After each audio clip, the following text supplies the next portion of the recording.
अंत भला तो सब भला। रोली की शादी उसके माँ बाप एक आलसी लड़के से करा देते हैं। चलो, रोली की शादी हुई और हमने गंगा नहाई। और क्या, बेटियां तो होती ही हैं बोझ। हाँ, पर अब क्या चिंता, उतार तो दिया बोझ तुमने, अब वो लोग समझे। ससुराल में रोली का पति कहता है, देखो, मैं कोई काम नहीं करता, ये बात तुम्हारे मम्मी पापा को बता दी थी मैंने। अब जो किराया आता है दुकान का, उसी से घर का गुजारा करना है। कभी भूल से भी कोशिश ना करना किसी चीज की डिमांड की। क्या मम्मी पापा को पता था कि आप कोई काम नहीं करते? और क्या, बड़ा अच्छे से पता था।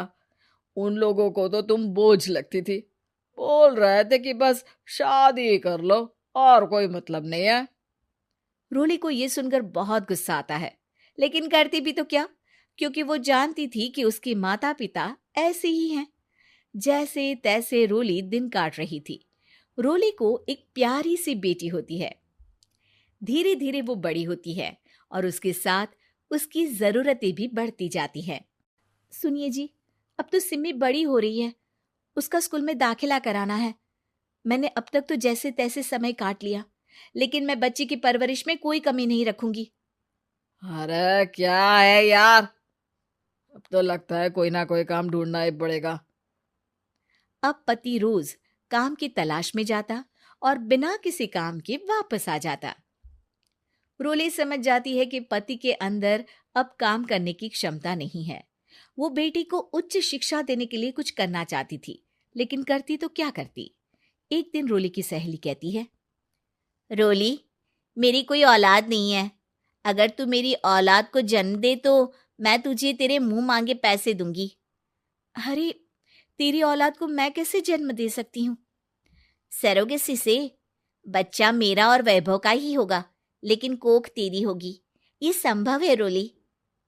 रोली कुछ सोचकर कहती है, मुझे मंजूर है, लेकिन मैं इसका 2 लाख रुपया लूंगी। अरे कोई बात नहीं, मुझे मंजूर है। रोली खुश हो जाती है कि एक बच्चा पैदा करने का उसे 2 लाख रुपया मिलेगा।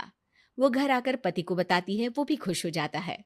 अब क्या था, डॉक्टर के पास जाकर सहेली का बच्चा रोली की कोख में पलने लगता है। मुझे 20,000 चाहिए मेरे बेटी के एडमिशन के लिए। हाँ हाँ ठीक है, मैं उसके एडमिशन से लेकर सारे खर्चे उसके अकाउंट में डाल रही हूँ।